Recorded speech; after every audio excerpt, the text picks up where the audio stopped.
Hello friends, today we are going to see the electrochemistry basics part 2, electrolytic dissociation theory. So Arrhenius has included two concepts, that is active molecules and inactive molecules in an electrolyte when it is dissolved in water as a solvent. So it was believed that acid, base or salt when dissolved in the water, considerable portion will be ionized, and that ionized part is called as active molecules, and some amount of the particles will not be ionized, and it will be in unionized form, and it is known as inactive molecules. Okay, and the ionized molecules will be moving towards the respective electrodes. So the proportion of active or dissociated molecules to the molecules which are in undissociated form is called degree of dissociation. So Van Hoff, using the ideal law gas equation, with osmotic pressure in the place of gas pressure was applicable to the dilute solutions of non-electrolyte also. So Van Hoff used the ideal gas law equation for the non-electrolytes to measure the osmotic pressure, but when we use the same formula for the electrolytic solutions, some deviations are some considerable deviations are noted.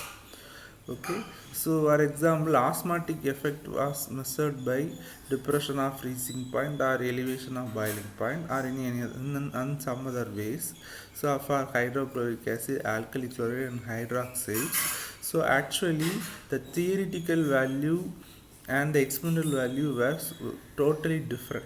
The experimental value is twice or thrice that of the theoretical value. So in some cases like barium hydroxide, potassium sulfate and oxalate, the discrepancy was even greater. So here the discrepancy between the experimental value and the theoretical value are twice or thrice or four times or five times. Okay. So no explanation was given by Van Hoff for this discrepancy. So he introduced an empirical factor I in the gas law equation for electrolytic solution. So pi is equal to IRTC. So pi is observed osmotic pressure of the solution, C is the concentration, the T is the temperature, R is gas constant. So what is I? The Van Hoff factor I introduced is nothing but equal to the ratio of the experimental osmotic effect to the theoretical osmotic effect. You can also derive it in this way. It is the ratio of the experimental colligative property to that of the theoretical colligative property. So any property experimental value divided by the theoretical value is the Van Hoff factor I. So for potassium chloride, here you can see the potassium chloride will dissociate into K plus and Cl minus. So totally, when the single potassium chloride entity is dissociated into two ions. So here what happens, one potassium chloride is converted into two ions. So the dissociation is complete. So Van Hoff factor will be considered, I will be considered as 2. So a biunivalent salt such as barium chloride will dissociate spontaneously according to the equation. So a barium chloride will dissociate into Ba2 plus 2Cl minus. Okay. So here one Ba2 plus and 2Cl minus are produced. So one Ba2 plus 2Cl minus is produced, means the I value is equal to 3. Hence the Van Hoff factor I should be approximately 3, which when we are using this Van Hoff factor in the calculation of osmotic pressure in the previous formula, pi is equal to IRTC. So the experimental value and the theoretical value are somewhat nearer to each other.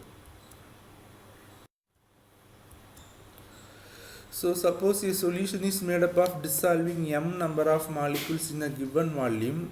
Okay, so you are dissolving m number of molecules in a given volume, and alpha is the degree of dissociation. If each m molecule dissociate into new ions on dissociation, So, and you are assuming the concentration as unity. So, number of molecules undergoing dissociation. So, each M molecule will produce new number of ions. The concentration is considered as 1, and the M number of molecules are there. So, 1 into M into nu into alpha is known as number of molecules undergone dissociation. And same way, some amount of molecules will be remaining undissociated. How you can find it? You know that the concentration is unity 1.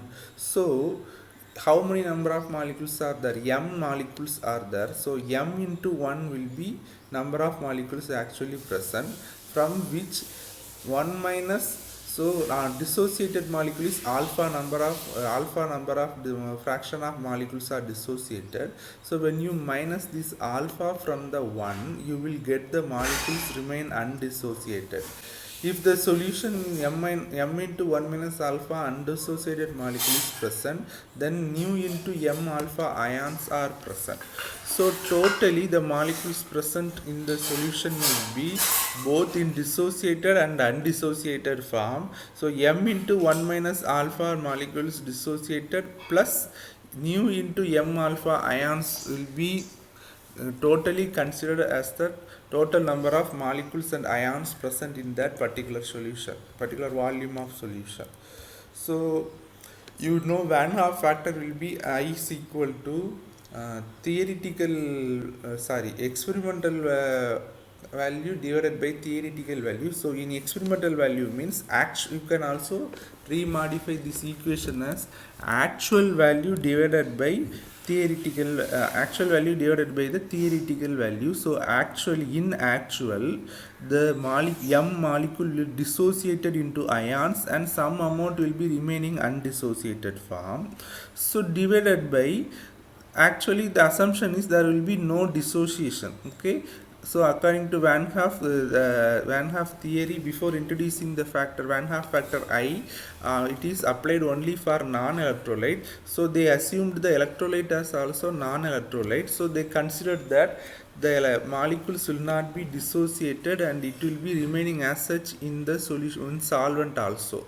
So it will be considered as I is equal to M minus M alpha plus nu M alpha divided by M. That is the numerator you are having the value number of molecules both after dissociation, and in denominator you will be having the molecule which is in undissociated form. The assumption is that it is mainly applied for non-electrolyte. So they assumed that electrolyte will be behaving as a non-electrolyte in the solution also. So they put the value M here. So the numerator you are having the actual value, in denominator the theoretical value. So when you are cancelling the M from numerator to denominator, it will be converted into 1 minus alpha plus nu alpha.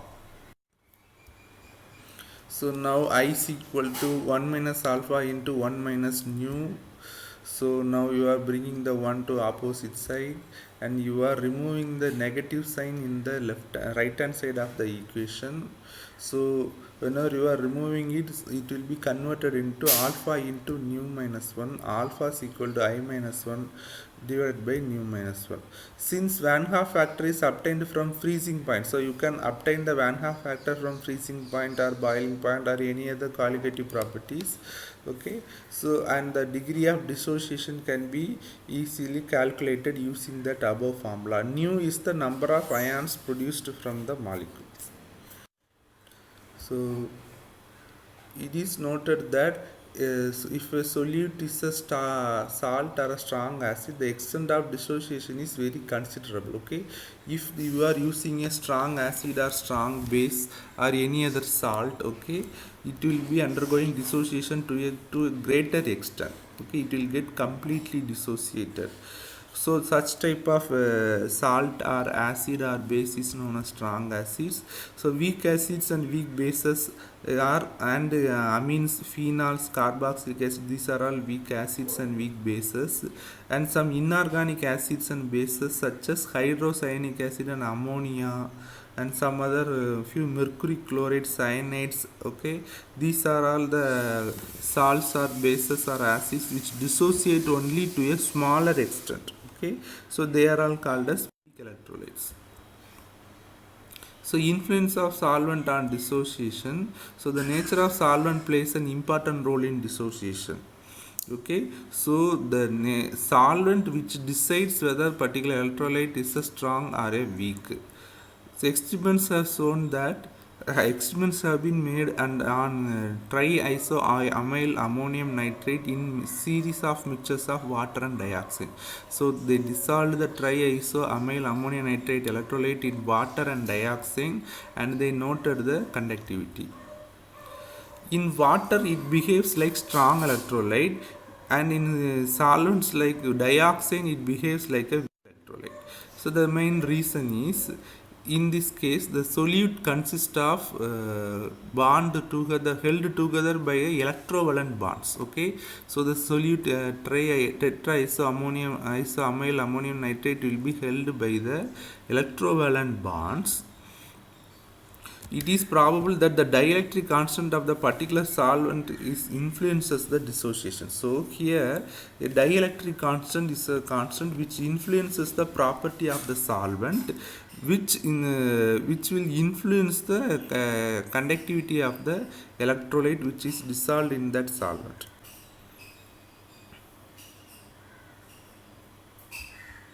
So if the particular solvent is having very high dielectric constant, okay, if the solvent is having very high dielectric constant, so the electrostatic attraction between the ions becomes smaller, and hence there is a greater probability for the ions to exist in the free state.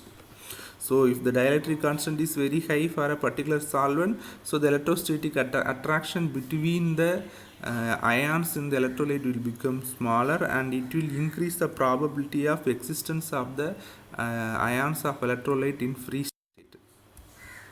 So thus the dielectric constant of water at 25 degrees Celsius is 78.6, but that of the dioxide is 2.2. So resultant what happens, in water it is acting as a good it has a strong electrolyte when compared to that of the dioxide. So it is also noted that you cannot always take the dielectric constant as an important role in calculating the conductivity of the electrolytes. In some cases it may also play a secondary part. Example, when you are dissolving the hydrogen chloride in ethyl alcohol, it behaves as a strong electrolyte, but if you are dissolving the same hydrogen chloride in nitrobenzene, it will behave as a weak electrolyte. Actually, the dielectric constant for nitrobenzene is very high than that of the ethyl alcohol. In spite of being high dielectric constant, it is acting as a weak electrolyte in nitrobenzene.